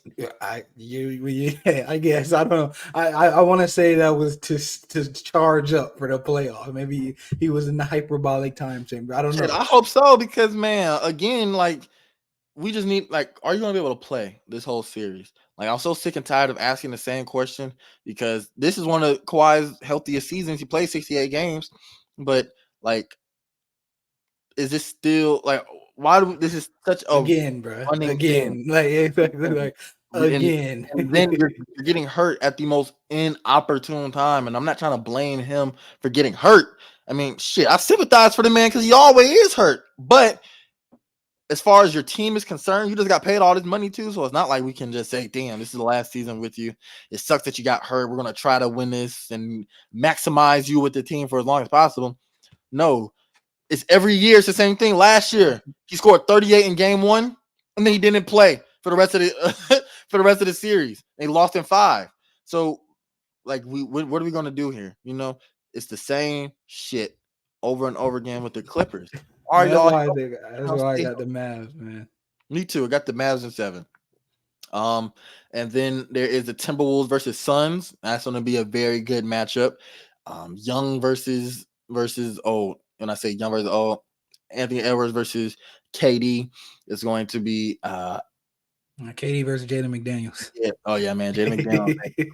They got KD, but we got yeah, Jaden McDaniels is a baller. So, and Anthony Edwards was not being sarcastic or joking around when he said it. Jaden McDaniels he had a straight face, bro. No, he is playing some great ball. It's going to be interesting to see how Rudy Gobert plays in this damn playoff series. We have seen it time and time again. He gets singled out and put on the perimeter and put on an island every playoff series. We saw it last year against the Nuggets. Of course, it was the Nuggets. They went on to win the chip, but it's a big ass X factor for the Suns. The Suns are going to be looking to exploit that. Let's run KD at the 4 or run them at the. Let's put him in position to get one-on-one matchups with Rudy Gobert. I'm sure that is what the Suns are saying. Let's keep running hella pick and rolls to where he can get on an island with Bradley Beal, with Devin Booker, these ISO playmakers, and see how well he's going to be able to play. Let's not going to, because anytime Rudy Gobert is around the rim, when he is down low in the paint, that's when he is his most dominant. He is defensive player of the year material when he's down in the paint. That you're not going to win when if he's comfortable being down there. He's going to have to force him out of his home, force him out of his shelter down there, and make him play you up front. And that's I'm glad you said that because that's one of my biggest things with OKC going against a team like the Warriors who can shoot so well. When Chet, the reason OKC is so good defensively is very when Chet is down low. They're going to have to they're going to be pulling Chet away from down low, and the OKC just doesn't have the size. They straight up, Chet is their tallest player at 7'1", and then outside of that, everybody else is like under 6'6" from a starter's perspective. So when you pull Chet out of the paint because you have to on a team like the Warriors, you can't clog the paint on the team because they're going to shoot the lights out. They're going to pull Chet out of the paint, and now the matchups are just going to be so unfavorable because, I mean, and this is if they go, especially if they go against the Lakers. Like I said, if they go against the Lakers, if they go against the Warriors who, if the Warriors pull out Chet and they get him on ISO, even if you have him outside, if you put Draymond down low, or if you put TJD down low or Looney down low or anything like that, they're just going to completely bully ball anybody that's if it's J-Dub, if it's Shea, anything like that. They just can't match up from a size wise if you pull Chet out of the paint. So that's a big question mark I have for OKC as well, is how are they going to do when Chet cannot play down low? And that's very similar to the Timberwolves, is how can you do when Rudy isn't playing down low? Because those two rim protectors are very important for those two teams. And if the spacing is right, they're going to be playing basically at their weakest. Yep. It'd be like playing 4-on-5, like straight up. And then the final matchup will be between the 2nd seeded Nuggets versus the winner of the 7th and 8th seed game. Yeah. Okay. Sorry, I looked at it the wrong way. So yeah, that would be between either the Pelicans or the Lakers. We already talked about how, what would you rather prefer happening, but no matter what, I see the Nuggets winning that period. I mean, their only question this year is their bench play. The bench play has definitely taken a dive when Jokic or Murray sits down, especially when Jokic sits out. But I doubt that we'll see a single game in this playoff series where one of those guys is not on the court at all time. We know how playoff Murray is. Playoff Murray is like all NBA Murray. So we Yeah, like dead ass serious. He is an he's the all first NBA good caliber teams player. merchant, the first player to do better against good teams and do bad against the bad teams. I don't get it, but it So works for him. we're gonna see him really take form and get back to his 50 ball performances that he had last playoffs on route to a NBA championship win. But yeah, I got the Nuggets winning whoever by whatever in 5 games if they're lucky. If they even drop a game. But yeah, man, the playoff bracket is set. We have games going on. I guess tonight is now technically Wednesday. So we got games going on tonight. And we're going to be going into the results of those games, the play-in games, in the next Hear Me Roar episode. Before we get out of here, we got a couple more topics. The number one of those being Rashee Rice. It was concluded that Rashee Rice, who was involved in a 6-vehicle crash in Dallas, Texas a few weeks ago, or on March 30th, he was driving 119 miles an hour in his Lamborghini and caused a 6-vehicle crash. Like I said, hit and run, by the way. And he was charged with 1 count of aggravated assault. He was also charged with 1 count of collision involving serious bodily injury and 6 counts of collision involving injury, which equals to 8 charges total. He is also being sued for $10 million from 2 victims for injuries caused, and I think $1 million from 2 other Yeah. victims. So this man is like neck deep in shit for real.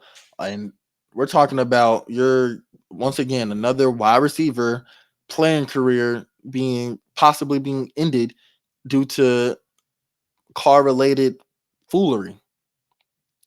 120 in broad daylight.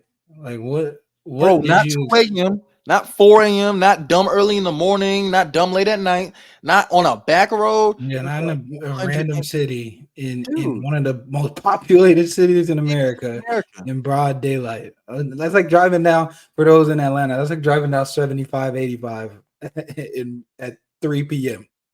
at Like 1. imagine you seeing somebody fly down Howell Mill on 120 miles an hour, bro. Like it's just, I mean, it's a shame. It's a real shame that he wasn't able to make a better decision in that moment. And I get it. I understand you're in a Lamborghini. You're gonna want to push it. I'll be pushing my Charger sometimes. Like I get it. You're in a Lamborghini. You're gonna want to see that Lambo speed, but you gotta be, if you're gonna do it, at least be smart about it. At least do it late night.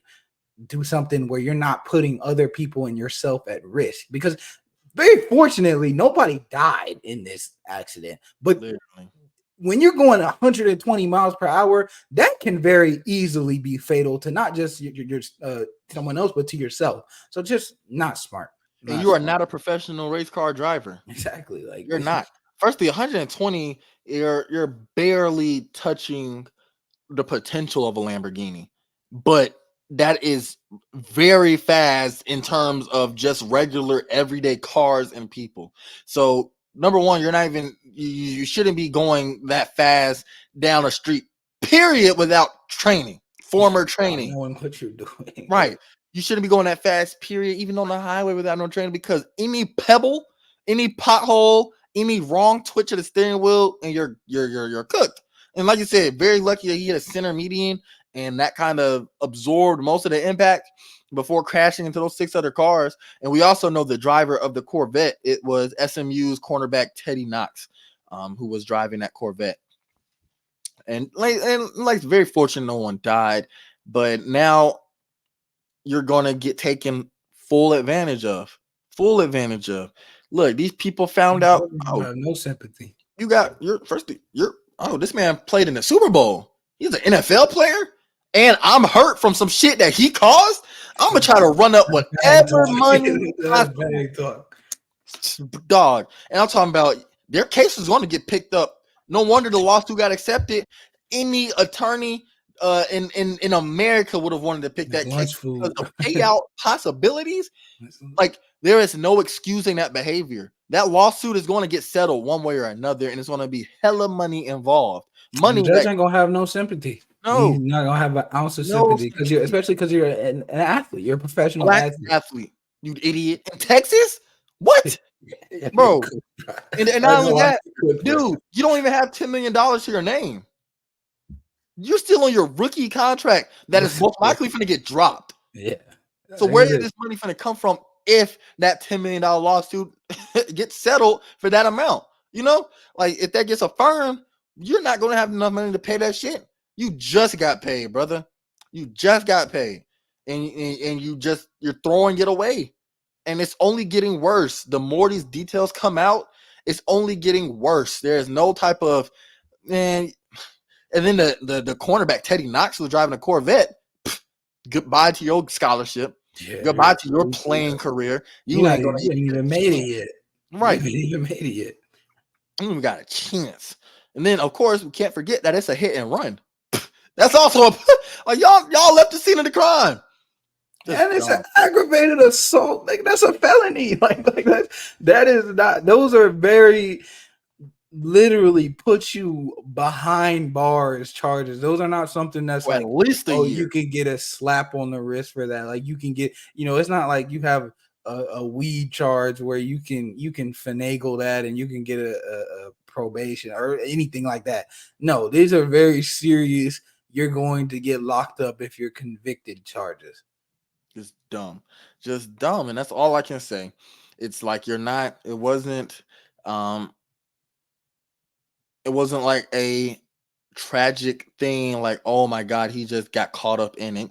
It's not like we can say, man, that was just a dumb decision, like we saved him from himself type deal. This was completely avoidable. It's just dumb, bro. Just dumb. And I don't sympathize with him at all because, like I said, this is something that should not have ever happened. Like, the Super Bowl didn't even take place. Well, now when the accident happened, it was just a month ago. It wasn't even 2 months ago before you did this after winning the greatest achievement possible in football, and you did this. I don't get it. I don't. Yeah, I know Chiefs can go ahead. That 3-peat is looking cooked. Yeah, I mean, yeah, right. Absolutely looking cooked. So now what, their number one receiver is most likely going to be Hollywood Brown and Travis Kelce again. We're right back at square one where we were last year. We're right back at square one where we're like, hey. Well, I mean, I guess at the end of the day, they won a championship off it, but at this stage, I don't think Hollywood Brown is as good as Rashee Rice was. And could have been, like Rashee Rice is way higher than that. And so, hey, Sky Moore and Hollywood Brown better tighten up. They got Odell's still a free agent. Suddenly wide receiver one now, right? It's just, just like you said, it's could have totally avoidable. That's the worst ones where it just didn't have to happen. It didn't have to happen, and it's just you didn't get caught up in the wrong moment, wrong time. You made a terrible decision, and now you have to live with the consequences. Yep, and it is. Look, I think Julio Jones still a free agent. I think Michael Thomas still a free agent. Odell Beckham still a free agent. I better go out there and get some of these old ass. Allen Robinson, I think, is still playing. Oh my goodness, dude, yeah. Hey, at this point, just flesh your depth chart out, bro. Flesh your depth. Chiefs defense, they don't have L'Jarius Sneed this year, so that's a little different. Yep. DJ Chark out there too. Hey, come on, now. He's off the top of my head. You know what I'm saying? But yeah, now moving on to the final topic of today's show. Shohei Ohtani's interpreter. Of course, he was alleged of stealing. How much money was it again? Like more than $15 million from Shohei Ohtani. MLB superstar for the Los Angeles Dodgers, stealing money from his bank account in order to pay for his sports gambling debt. He is now being charged with federal bank fraud. That is real white collar crime. That is like massive charges. Ippei Mizuhara. I knew I wasn't saying his name wrong the first time. So yeah, he's facing criminal charges. He turned himself in. He was. I guess now we can say that Shohei is kind of out of the out of hot water for now. Out of hot water for now. No. You know, like we said, those are federal charges. So now this boy get to talking. You know what I'm saying? Hey man, we might be having to dig this back up soon. But and there's still a couple details that are iffy on the right. whole thing. Like it's still not. It's not okay. We get it's very concise what happened. There's still a couple. I mean, like how he was able to access his bank and all the other sorts of stuff. There's just still a lot of very questions around the whole thing. But for now, Shohei is mostly in the clear. Yeah. You don't know something crazy? Great, by the way. He's playing at an MVP level even without pitching. You know what's crazy, bro? This man Mizuhara from 2021 to 2024, his average wager was around $28,800, with his biggest bet reaching $160K. That man lost a total, allegedly lost a total of $40.7 million. You know what this dumbass said to his bookie? This man texted his illegal bookie, by the way. I'm terrible at this sport betting thing, LOL. And that's what I've been like, that looks so obvious. Like, that's where I'm like, man, come on, bro. Like, you're not even keeping this on the low, bro. Like, your man just ended up saying that you suck at something to the bookie. Yeah, the bookie that you owe all this money to. Yeah, I ain't gonna lie. That's like assuming going off the assumption that if Ippei is convicted in all this, it's just like, man, you are a terrible criminal, bro. Like this was the least covered up crime of all time. We talked about that. As soon as they step into the courtroom, Exhibit A is going to be that text. You dumbass. Just dumb. Man, this has just been a world of dumb sports criminals from Rashee Rice to Ippei to possibility of Jonte Porter. Bro, just dumb. Just dummies. Dumb criminals, man. It just frustrating. But hey man, we're gonna wrap this episode up. Anything else you want to talk on? You want to touch on? You want to speak about? Nah, man. Sorry, we touched a lot of stuff. This play-in game, I'm excited to see Lakers Pelicans. 76ers, I'm pretty confident in the 76ers. I'm gonna be honest. I think there's no way, especially like you said, Duncan Robinson's out, and who else was out? Josh Richardson. Yeah, the 76ers have they're not their record. Their record is literally just because Embiid was out. They haven't been healthy. They've been playing great with him in the lineup, and he's been playing great. He's come back like he didn't get hurt, and It's just I don't see them losing that at all. And then Lakers Pelicans. The Lakers have been dominating them all year. I don't see why that would change now. Oh, excuse me, man. I'm tired, bro. I just got the gym, man. I did a leg day after hooping. That took a lot. That took a lot of mental. I happened to get like a wave of hype from what music I was listening to. I was gonna skip that shit. I'm gonna be honest. I was gonna skip it, but I was listening to my music. I'm like, nah, I'm hype, man. I said I'm gonna do it. I'm gonna do it. I don't care if I hoop. But yeah, my legs are cooked. Yeah, those are those days. I remember I did a 5K and then went and did MMA training and then went and did an actual Muay Thai class like last week or 2 weeks ago on Thursday. Oh my goodness, bro. Like it was hard, but I got through it. It was tough. But those are them days though where you just put that little extra work in, you know what I'm saying? You deserve to just chill out for a day or go a little lighter on a day. Hey, I might have some fight news coming up too, y'all, man. I'm not gonna say too much right now. I'm not gonna say too much because nothing is solidified and signed yet. But hey, you know what I'm saying? 2-belt shawty might be coming soon. We're gonna see how that go. In the summertime, I'll keep y'all updated as things become solidified and signed into ink.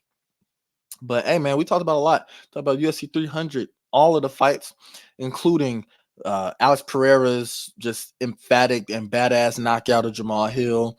Weili Zhang retaining her women's UFC championship against Yan in a great fight. And then Dustin, god damn it, bro, my mind is all over the place right now. Max Holloway knocking out Justin Gaethje in a last second knockout, quite literally last second. All of the UFC 300 card we covered. Great content. NBA playoffs from the play-in matchups to the already solidified playoffs in both conferences in the first round. Rashee Rice being a dumbass and Ippei Mizuhara being a dumbass. We got all of that covered in today's episode.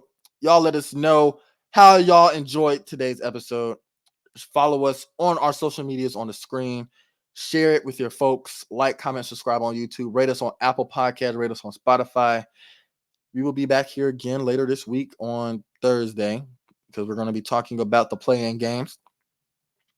And with that being said, my name is the Tony Hope. That is Noble Lewis. We are Hear Me Roar, and we are out of here.